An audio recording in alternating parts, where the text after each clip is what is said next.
Hello students, welcome to the next lecture on the transportation problem. आज की video में we will see what is the necessary and the sufficient conditions of the transportation problem. The meaning is कब transportation problem guarantee दे रहा है कि उसका solution exist करेगा ही करेगा। Fine, that's the meaning of the necessary and the sufficient conditions. तो बड़ा ही इंटरेस्टिंग लेक्चर है, बड़ा ही छोटा सा लेक्चर है। फाइन, 3-4 रिजल्ट्स हम प्रूफ करेंगे इसमें और आप चुटकियों में समझ जाओगे। मेरा नाम डॉक्टर हरीश गर्ग है, आप मेरे चैनल को फॉलो करिए जिसमें आप complete playlist optimisation techniques in Hindi में आप लेक्चर को सुन सकते हो। You can see the previous lecture was on the concept of the transportation problems, examples of the northwest corner, least cost, Vogel approximations, assignment problems, network analysis and so on. आपको पूरा optimisation technique start from the graphical methods इसी playlist के अंदर मिल जाएगा। Now what we have discuss in our last lecture, we have learn the concepts of the transportation problems. We have seen when you can see the balanced और unbalanced transportation problem. यही हमने last lecture में देखा था कि कब आप किसी भी प्रॉब्लम को बैलेंस्ड और कब किसी प्रॉब्लम को अनबैलेंस्ड ट्रांसपोर्टेशन प्रॉब्लम बोलते हो। फाइन, सबसे पहले आप इस लेक्चर को सुनिए, आपको डेफिनेटली काफी मजा आएगा। उसके बाद उस वीडियो में हमने देखा था how you can formulate the LPP और how you can formulate the transportation problems. There are the primal and the dual problem. Fine, this are the mathematical formulation of the primal problem. So आज का result हमारे पास है when you have the balance transportation problem. Balance transportation problem का मतलब when you have the total supply is equal to total demand. Whenever this condition hold, then the very beautiful three results. The first one is the word is always.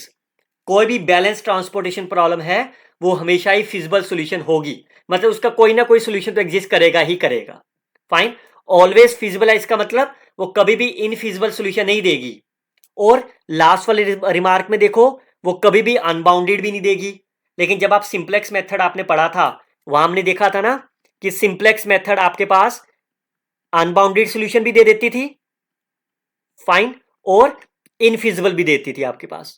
अगर मैं आपको quickly recall करूं, unbounded कब देती थी? जब आपके पास entering variable तो हो, फाइन, सिंप्लेक्स टेबल में, लेकिन लिविंग वेरिएबल आप निकाल ना पाओ, तब उस केस में अनबाउंडेड सॉल्यूशन मिलता था। और इनफिजिबल कब होता था? जब कोई ना कोई आर्टिफिशियल वेरिएबल आपके पास फाइनल ऑप्टिमल टेबल के अंदर रह जाता था, उस केस में आप उसे इनफिजिबल सॉल्यूशन बोलते थे। तो आज की वीडियो में हम देखेंगे बड़ा ही simple proof and the discussion of this results. What is the meaning of the dimension of the basis? Basis means Li. Fine, that means we can say the rank of the matrix associated with the constraints. जब आप ये constraints को define करोगे, fine, तो इससे एक matrix बना लो ए, fine, उसका जो रैंक आएगा that rank is always be m plus n minus 1, where m is my number of the rows of the transportation problem, n is the number of the columns of the transportation problem. Fine. The first result is existence of the feasible solution. That is the first part. The necessary and the sufficient conditions for any transportation problem is the problem must be balanced. Fine, the problem must be balanced problem. चलिए, this is the transportation problem, this is the mathematical model of the transportation. तो this is the necessary and sufficient. तो पहले मान लेते हैं कि problem आपकी balanced है और हम प्रूफ करेंगे उसका फिजिबल सॉल्यूशन एग्जिस्ट करता है। जहां पहले मान लो कि उसका फिजिबल सॉल्यूशन एग्जिस्ट करता है, so let's there exist the feasible solution. Feasible solution किसे कहते हैं हम? ये आपके कंस्ट्रेंट्स हैं, फाइन, और ये आपके पास नॉन नेगेटिविटी रिस्ट्रिक्शन है। तो फिजिबल सॉल्यूशन हम किसे कहते हैं? दैट मींस इफ आई से xij is my feasible solution, what does it means? It means xij satisfy my equation number 2 and equation number 3. Fine, यही तो हमने सिंप्लेक्स मेथड में सीखा था। फाइन, अब आपका टारगेट है कि प्रूव करना कि ये बैलेंस्ड है। तो हम लेफ्ट हैंड साइड से स्टार्ट करते हैं भी। Summation of I varies from 1 to m। Fine, ai की वैल्यू फिल कर दो from the, because xij feasible है तो इसका मतलब ये कांस्टेंट सेटिस्फाइड हो गया, तो we can substitute i is equal to 1 to m, then j is equal to 1 to n xij। Fine. Similarly, I can start from the right hand side. Summation of the bj, j varies from 1 to n. तो यहाँ पे bj की value fill कर दो, तो आप देखोगे दोनों तरफ से सेम वैल्यू आ गई. जब आप इसे खोलोगे तो क्या बनेगा, ये x11, x12 and so on. यहां से क्या बनेगा, x11, x12, sorry, x21 and so on. So all are my same. So which implies my problem is balanced. Conversely, I can assume that my transportation problem is the balanced. तो अगर ये balanced है तो ये दोनों same होंगे. I consider as a lambda. So आपका target क्या है? To prove xij is my feasible solution. तो our target is to prove ai bj divided by the total is the feasible solution. इस feasible solution के लिए क्या करना होगा? I need to satisfy equation number 2 and equation number 3. So that xij must satisfy my equation number 2 constraints and the non-negativity. First of all, what is the ai and the bj? These are my supplies and the demand.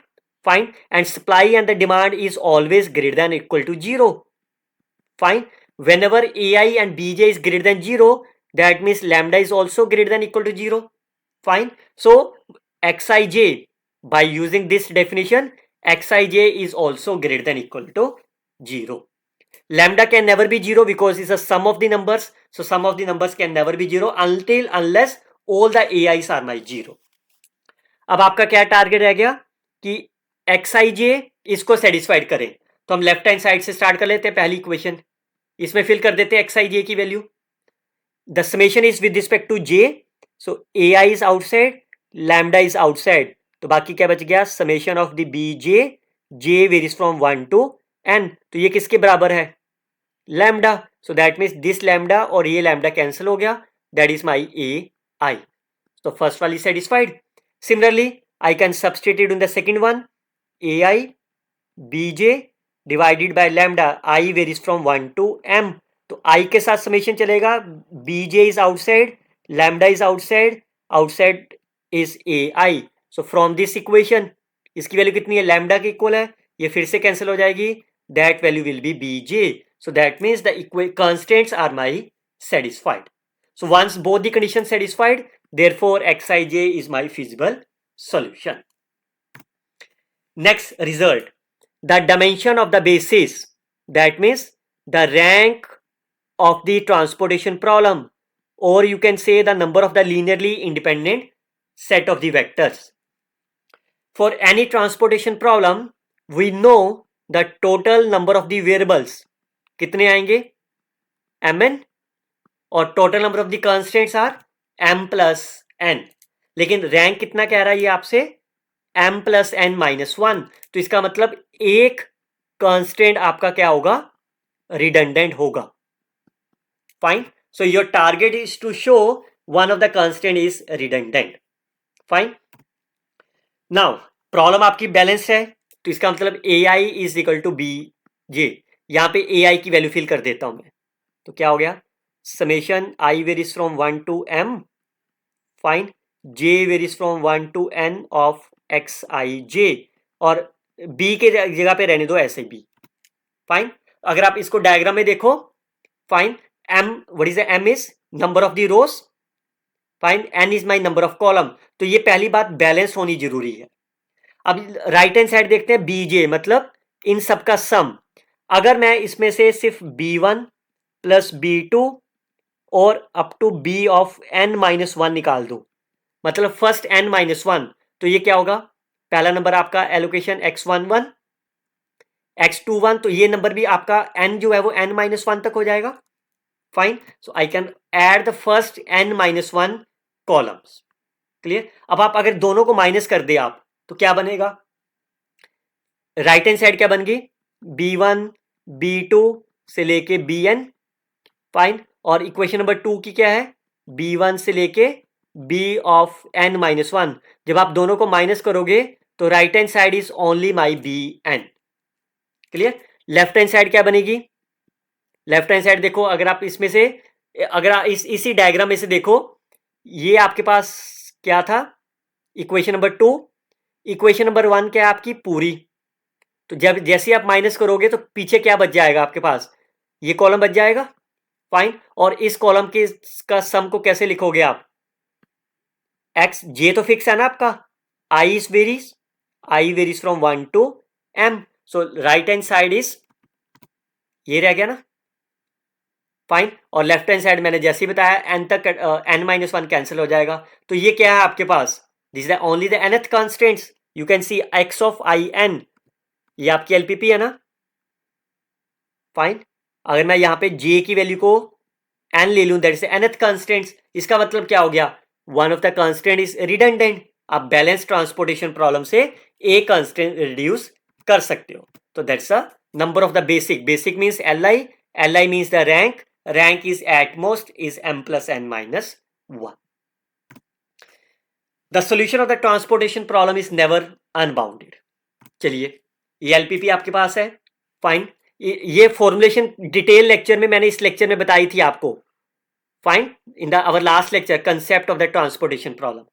अब unbounded solution कब नहीं होगा, मतलब अगर ये मैं prove कर दूं कि x i j is less than equal to m, where m is my finite number, fine, तब तो ये कभी भी अनबाउंडेड नहीं होगा, फाइन।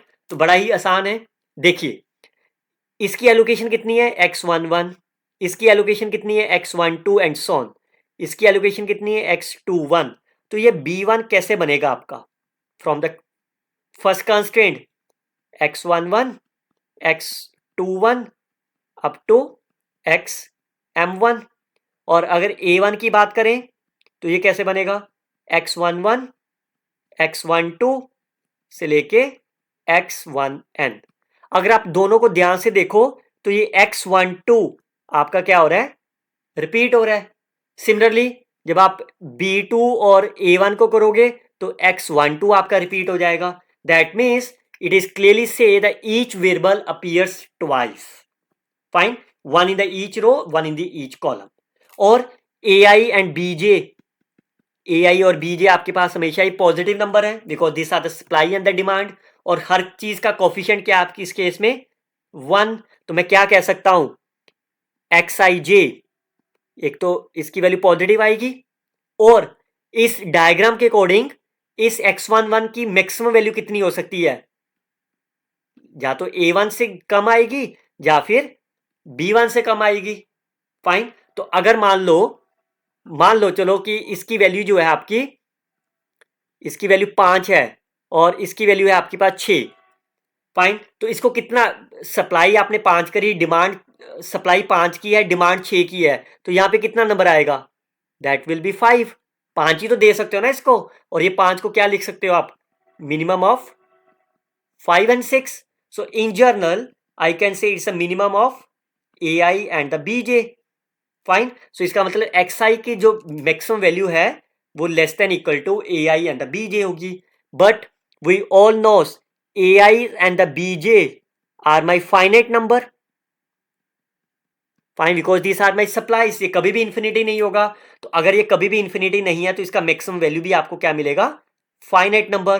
तो जैसे ही आपको एक्स आई जे आपके फाइनाइट मिल गए तो ये वैल्यूज भी आपको क्या मिल जाएगी, फाइनाइट। तो जैसे ये फाइनाइट मिल गई इसका मतलब वो कभी भी इंफिनिटी नहीं जाएगा, जब इंफिनिटी नहीं गया तो इसका मतलब वो कभी भी अनबाउंडेड नहीं होगा। So that means all are my bounded, fine. So this are the 2 line proof of these results. So what is the summary is, once you have the balanced transportation problem, it always has the feasible solutions and it can never give you the unbounded solutions. Total number of the variables are m into n, where m is the number of the rows, n is the number of the columns. Total constants are my m plus n.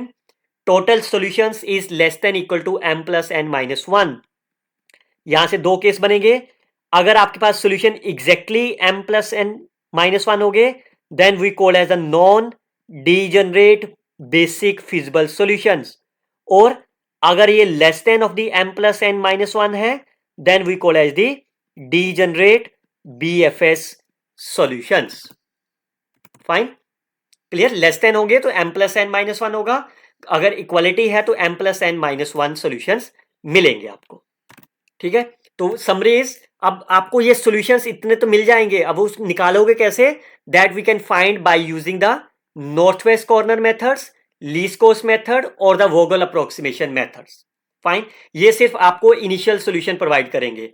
अब उसकी optimality को check करने के लिए we will apply the MODI methods, और it is also called as the UV method. और ये सारे मेथड्स आपको इस प्लेलिस्ट में देखिए, north west corner methods example के साथ, least square method, Vogel approximation methods and the Modi UV methods. All lectures you can easily find at my YouTube channel. Fine. अगर आप और वीडियोस चाहते हो मेरे से these methods, I will upload your next lecture on the more examples on the northwest corner methods. Till then, you can share this video with your friends, like and comment on the videos. Best of luck, students. Happy learning.